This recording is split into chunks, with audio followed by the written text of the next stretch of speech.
As the sun dipped below the horizon, casting eerie shadows across the ancient city of Susa, Tai and Sai, the Medjay twins, ventured out into the moonlit streets. Their hearts pounded in their chests like the beat of war drums, alert and aware of every movement around them. They were seeking allies in the city, and their search led them to Tamek, a Susa soldier who had long been an acquaintance of the Medjay. As they approached Tamek, his face was etched with concern, and he spoke in a hushed whisper. "There are strange people in the city, at a place called the Tower." Sai's striking green eyes narrowed as she asked, "What is in this tower?" Tamek hesitated for a moment before replying. "The Hive, Queen, Consort, and Prodigy reside there. It is said that they are vampires, children of Apep or separatists of Set." "Vampires?" Tai's deep voice rumbled, the shock evident on his face. "Are you certain? We've heard stories of these creatures, but never have we encountered one." "Indeed," chimed in Sai, her voice steady and contemplative. "We were told tales as children of Princess Akasha, a noble-hearted vampire. The legend says she followed the ways of the Ethiopian king, Memnon, son of Eos. I would be shocked if it is she who plagues Karnak." Tamek shook his head, his eyes darting nervously around the darkened street. "I cannot say for certain who they are, only that they wield great power. No one dares to defy them, and those who enter the tower never leave. Ever." "Then how does one enter the tower?" Sai pressed, curiosity burning in her emerald gaze. "Are you mad?" Tamek's face contorted in disbelief. "I would never dare to step foot inside." "Remember, we are midjay," Tai said, his voice a low growl of determination. "Ah yes, the elite security of Ra-Mesh III, Tamek conceded, his tone filled with admiration. "Your fighting, stealth, and bow skills are legendary. Your ancestors fought against the Hyksos alongside Nasut Duidamus." As Tamek recounted their lineage, Sai observed her brother's unwavering resolve. His brown eyes were locked onto Tamek's as though he could draw vital information from him with his piercing gaze alone. She knew that this mission would test them like never before. "Very well," Tai declared, his voice resolute. "We must find a way into the tower and uncover the truth about these alleged vampires." "Be cautious, my friends," Tamek warned, his voice shaking ever so slightly. "The darkness within the tower is unlike anything you've ever faced." As the Medjay twins left Tamek behind, they ventured deeper into the city, the shadows of the moonlit streets swallowing them whole. Though fear gnawed at the edges of their minds, their determination to protect their people steeled their resolve. They would uncover the secrets of the tower, no matter the cost. The cavernous hall, hidden beneath the bustling city above, echoed with the sounds of laughter and moans. Shadows danced on the rough-hewn walls as 100 or so vampires and humans engaged in sick, sex, and blood-feeding rituals. The air was heavy with the sense of dried blood, sweat, and fear, all intermingling to create an intoxicating atmosphere. At the heart of it all was Arrowhead Nefertari, the beautiful and enigmatic vampire queen. Her dark skin glistened in the dim light, her long raven hair cascading down her back, framing her captivating red eyes. She lounged on a luxurious throne made of bones and draped in silk, a goblet filled with crimson liquid in one hand and a young human man in the other. "Drink, my dear," she purred, her voice a seductive melody that sent shivers down his spine. "Let us share in this sweet nectar." The young man hesitated, glancing at the goblet and then at the sea of writhing bodies around them. He knew what awaited him if he accepted her offer: eternal servitude, mindless devotion, and insatiable hunger. But there was something irresistible about Arrowhead, something that lured him in like a moth to a flame. "Very well," he whispered, taking the goblet from her hands and bringing it to his lips. The taste was unlike anything he had ever experienced, rich, warm, and iron-laden. A jolt of pleasure shot through him, and he drank deeply, feeling his body come alive with newfound power. "Ah, that's it," Arrowhead murmured, running her fingers through his hair as he drank. "Embrace the darkness within you, become one of us." As the young man finished drinking, he looked up at Arrowhead, his eyes now glowing a brilliant red. "Thank you, my queen," he breathed, feeling her power coursing through his veins. Welcome to my kingdom, she said, a wicked smile playing on her lips. Sutek stood nearby, watching the proceedings with an air of detached amusement.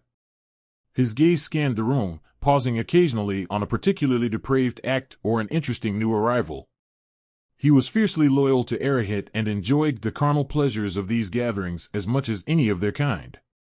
Ah, Sutek, Arahet called out, beckoning him closer.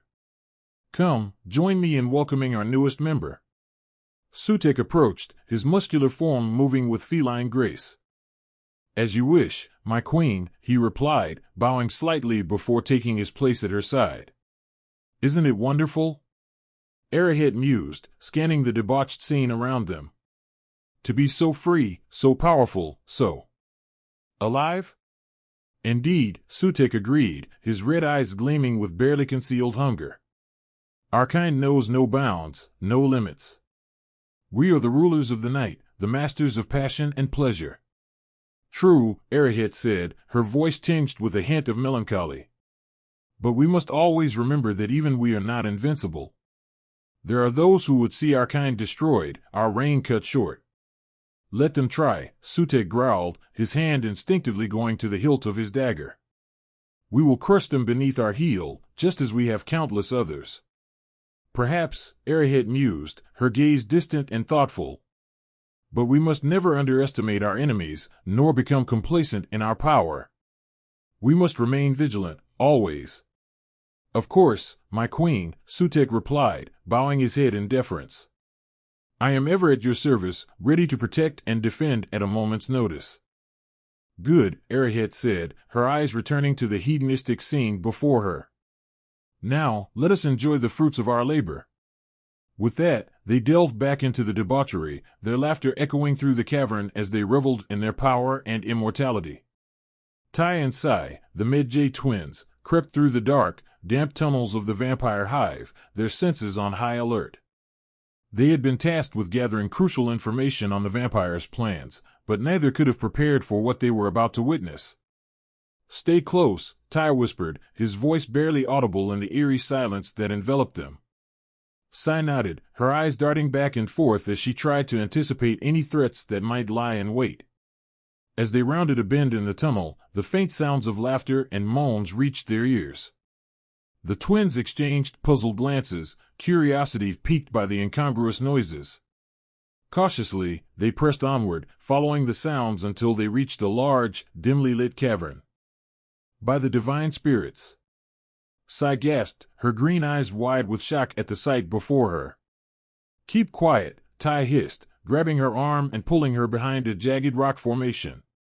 From their hiding spot, they observed the macabre scene unfolding before them. 100 or so vampires and humans writhed together in grotesque displays of lust and cruelty, blood and sweat dripping from their bodies. The air was thick with the sickening scent of carnage and desire, making it difficult to breathe. Is this part of their plan? Sai whispered, her eyes locked on a cruel-looking vampire as he sank his fangs into the throat of a helpless human. I don't know, Tai admitted, his brown eyes narrowed with disgust. But we need to find out more. Agreed, Sai replied, her voice steely with determination. Let's move closer, see if we can hear anything useful. As the twins cautiously edged around the perimeter of the cavern, they couldn't help but be affected by the depravity on display. Each new horror they witnessed seemed to pierce their very souls, leaving them feeling tainted and defiled. Can they truly be stopped? Tai wondered internally, his heart aching for the innocent victims ensnared in the vampire's twisted web. Or are we doomed to fall before their insatiable hunger? Focus, Sai urged him silently, her eyes searching the crowd for any sign of valuable intel. We can worry about the future later. Right now, our people are counting on us. With renewed determination, the twins pressed on, their resolve stronger than ever. They would not allow the darkness to consume them, not when so much was at stake. For as long as they drew breath, they would fight to protect their land and their people from the horrors lurking in the shadows. And no matter how twisted and depraved the enemy, they would never give in to despair. Stay strong, brother, Sai thought, casting a sidelong glance at Tai. Together, we can overcome anything. The chilling darkness of the narrow crawl space seemed to swallow Tai and Sai, the Medjay twins, as they inched their way back through the tunnel. Their muscles ached from the effort of squeezing into the tight passageway, but they remained silent and resolute, determined not to alert the creatures lurking within the massive tower. Their senses were assaulted by the stench of decay and the scuttling of rats and insects, which bit and stung at their exposed flesh. The thought of the caroused caskets filled with lifeless bodies, limbs folded across their chests, haunted their minds, driving them forward despite the horrors surrounding them. Finally, reaching the end of the tunnel, they emerged beneath the moonlit sky and scaled the fence that had once barred their entry. Relief washed over them as they reached the water's edge, hastily washing away the filth and venomous bites that plagued their skin. "Brother," Sai whispered, her green eyes filled with concern. "How many do you think there are?" Tai, his brown eyes scanning their surroundings, replied quietly, "I don't know, sister. Maybe hundreds." "Then we must prepare an elite team to attack them at once," Sai urged, her voice firm and steady. "We cannot allow these creatures to harm our people or take Karnak." "Agreed," Tai responded, his mind already calculating strategies for the upcoming battle. "I will inform Mahu and the others of what we have discovered." As they made their way back to the port, the twins spoke in hushed tones about the shocking scene they had witnessed within the tower. The vampire queen Arrowhead Nefertari's triumphant declaration echoed in their minds. "Now that we have infected them, we will take over, and Karnak will be ours." Her sinister laughter sent shivers down their spines, fueling their determination to protect their homeland and put an end to the dark forces that threatened it. "Stay strong, sister," Tai whispered as they disappeared into the night, each step bringing them closer to the battle that would determine the fate of their people. "Together, we will vanquish this evil." "Of course," Brother Sai replied, her voice a mix of hope and steel. "For our land, our people, and the gods who watch over us." A chill ran down Arrowhead Nefertari's spine as she sat on her elegant throne, the cold stone walls of her hidden lair exuding a sinister atmosphere. Her red eyes flickered with rage, and her breathing grew heavy with every word spoken by her consort, Sutek Inc. The air was thick with tension as news of betrayal reached her ears. "What? Medjay in here? When?" That is impossible," she snarled, her anger causing her voice to tremble. "How did they get in?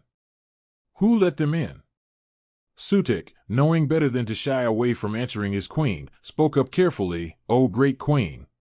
The spy said it was Tamek, the Susa guard, who pointed a way to them. "What?" Arrowhead's fangs showed as her fury intensified. "Guards! Bring me this one they call Tamek, now!" Attempting to ease her wrath, Sutek provided more context. "O Queen, the Medjay are legendary for their hunting and tracking skills. They are known to go across the Sahara. They are known as the elite security, desert rangers. Sworn only to the great Ni suit, raw mesh." The queen shouted, her patience wearing thin, "Shut up! Shut up!" She could not bear to listen anymore. Her mind raced with thoughts of revenge and securing her dominion from these interlopers. Later that night, 2 guards dragged the shackled Tamek before Arrowhead. His body bore the marks of a brutal beating, a testament to the loyalty demanded by the vampire queen. As she rose from her throne, her fangs appeared, and she slowly approached Tamek like a predator stalking its prey. "Tamek, Tamek." Arrowhead's voice was soft yet chillingly dangerous. "What have you done? Have we not given your people enough food? Why would you betray us to the Medjay?" Her eyes narrowed, and she demanded, "I want to know who they were. Talk." But the battered soldier remained silent, his bloody lips sealed shut in defiance. Arrowhead could feel her anger boil within her, but she also admired his resilience. He would not easily betray the Medjay, just as he had betrayed her. As she contemplated her next move, a wicked grin spread across her face. She would make Tamek suffer for his betrayal, and ensure the Medjay would never forget the price of crossing the vampire queen of Kemet. The dimly lit chamber flickered with an ominous glow, casting shadows that danced along the walls. Arrowhead's rage filled the room like a palpable force, her fangs glistening in the torchlight as she towered over the broken figure of Tamek. His bruised and battered body trembled from the ordeal he had already suffered, but Arrowhead knew it was far from over. "Tell me," she demanded, her voice seething with malice. She snapped her fingers, and without warning, the guards flanking Tamek unleashed another torrent of punishing blows. The air reverberated with the sickening sound of flesh meeting hardened fists, echoing the queen's fury. As Tamek's grunts of pain filled the chamber, Arrowhead's thoughts raced with images of the midjay infiltrating her domain. How dare they? And with the help of one of her own. Her mind swirled with plans for vengeance, each more brutal than the last. "Tell me who they were," she roared again, her voice reaching a crescendo. The beatings continued, Tamek's body now barely able to withstand the relentless assault. "You and your people will feel my wrath," she promised, her eyes blazing with unhinged anger. Finally, Tamek crumpled to the ground, a pitiful mass of bloodied flesh and shattered bones. Arrowhead watched him fall, her chest heaving with the exertion of her screams. The silence that followed was deafening. She strode forward, her footsteps echoing through the chamber as she approached Tamek's lifeless form. With unnatural strength, she hoisted him into the air by his neck, his feet dangling uselessly above the cold stone floor. As she held him aloft, she took a moment to savor the fear in his eyes before twisting his neck sharply and sinking her fangs deep into his flesh. Tamek's scream pierced the air, a symphony of pain and terror. The queen could not help but laugh at his anguish, her grip on him unyielding. "Ah, Tamek," she said, her voice dripping with delight, "I wanted to kill you at first, but I have a better idea." A sinister smile spread across her face as she revealed her plan.